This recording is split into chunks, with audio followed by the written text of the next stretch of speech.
প্রিয় শিক্ষার্থীবৃন্দ, কামরুজ্জামান স্যারের পক্ষ থেকে সকলকে জানাই শুভেচ্ছা ও অভিনন্দন। ধারাবাহিক আলোচনার আমার আজকের আলোচ্য বিষয় নবম দশম শ্রেণীর হিসাব বিজ্ঞান। তো আমরা আজ হিসাব বিজ্ঞানের দ্বিতীয় অধ্যায়ের নাম লেনদেন। তো আমরা লেনদেনের আজ প্রথম পর্ব নিয়ে আলোচনা করব। সবাই মনোযোগ সহকারে ক্লাসটি দেখি। তো আমরা দেখি আমাদের আজকের আলোচ্য সূচি কি কি আছে। আমাদের আজকের আলোচ্য সূচি হচ্ছে লেনদেন কি,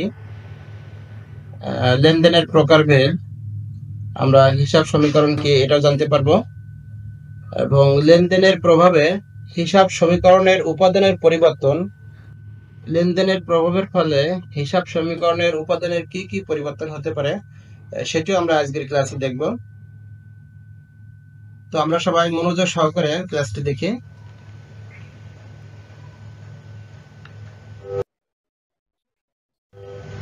তো আমরা দেখি এখানে লেনদেন কি।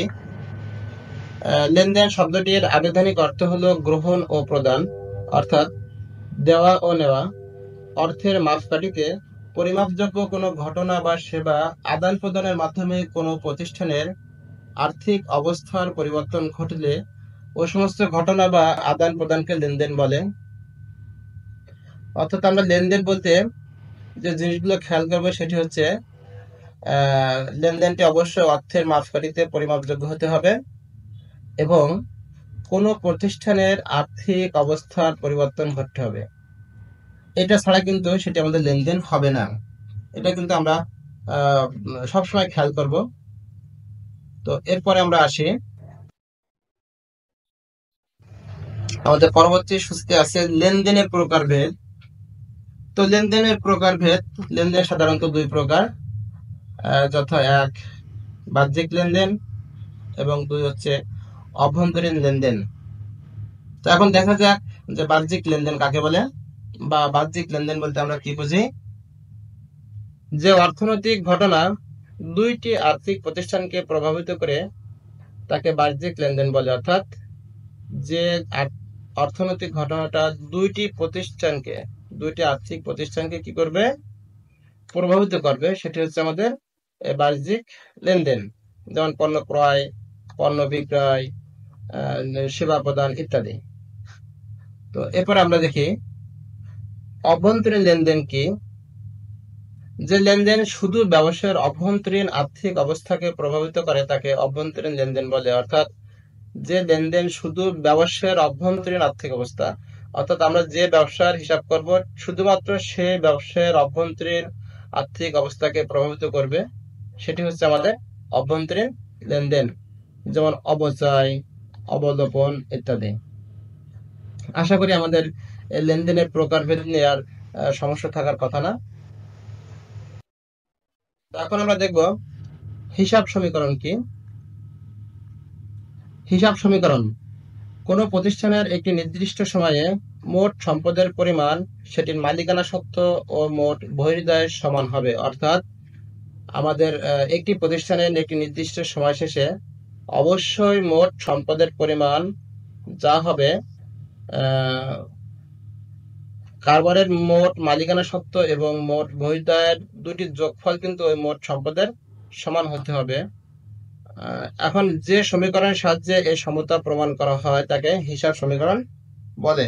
হিসাব সমীকরণ আমরা দুটো ভাবে সমাধান করতে পারি। একটা হচ্ছে আমাদের মৌলিক হিসাব সমীকরণ, আর একটা হচ্ছে আমাদের বর্ধিত হিসাব সমীকরণ।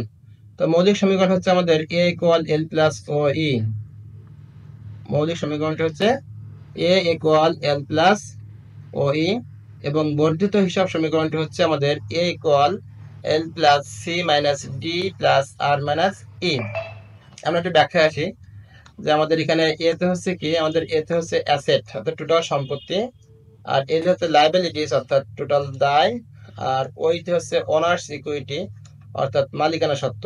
তো আমরা যে কথাটা এখানে বলছিলাম যে মোট সম্পদের পরিমাণ সেটি মালিকানা সত্ত্ব এবং মোট বহির্দায় সমান হবে, সেটাই কিন্তু আমাদের এখানে দেখানো হয়েছে যে a = l + OA।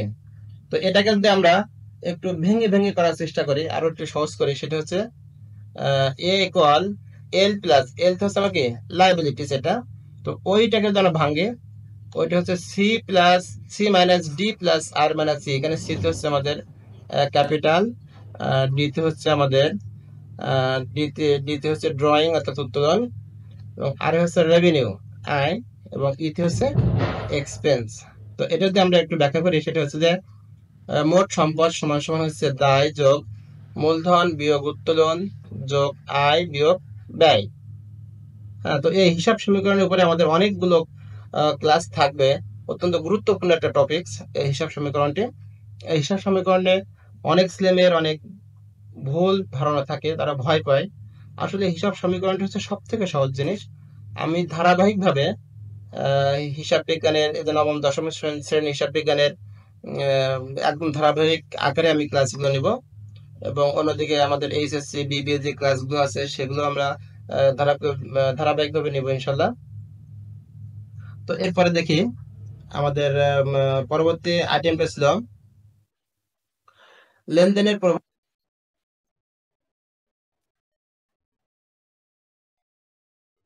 হবে হিসাব সমীকরণের উপাদানের কি পরিবর্তন হবে। তো আমরা সেগুলো দেখব কি কি পরিবর্তন হবে। আমাদের মোট সম্পদের বাড়লে মোট দায় অথবা মালিকানাসত্ত্ব বাড়বে, অর্থাৎ কারবারে যদি মোট সম্পদের পরিমাণ বৃদ্ধি পায় তাহলে আমাদের দায় অথবা মালিকানাসত্ত্ব কি হবে, বাড়বে।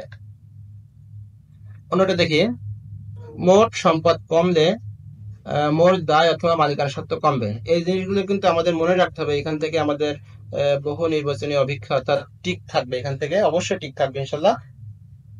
এবং এটা ছাড়া কিন্তু আমরা হিসাব সমীকরণের প্রভাবটা আমরা বুঝতে পারতে মানে বোঝা কষ্ট হবে এটা না জানলে। এজন্য এটা আমরা খাতা নোট রাখবো, এবং তোমাদের কোনো প্রশ্ন থাকলে সেটা তোমরা কমেন্টস করে জানাতে পারো, আমি সেখান থেকে উত্তর দেবো ইনশাল্লাহ। এরপর আমরা দেখি, একটি সম্পদ বাড়লে অন্য একটি সম্পদ কমবে। অর্থাৎ যদি কখনো আমাদের একটি সম্পদ বাড়ে তাহলে বুঝতে হবে আমাদের একটি সম্পদের পরিমাণ কি হবে, কমবে। মালিকানা সত্ত্ব বাড়লে মোট দায় কমবে, এবং মালিকানা সত্ত্ব কমলে মোট দায় বাড়বে। তো এই ছিল আমাদের আজকের লেনদেনের প্রথম পর্বের আলোচনা। আমরা পরবর্তী ক্লাসে লেনদেনের দ্বিতীয় পর্বে বিস্তারিত আলোচনা করব, এবং আমরা হিসাব সমীকরণ নিয়েও আমরা একটি গাণিতিক সমস্যার সমাধান করার চেষ্টা করব। তো সে পর্যন্ত সবাই সুস্থ থাকো, ভালো থাকো, আল্লাহ হাফেজ।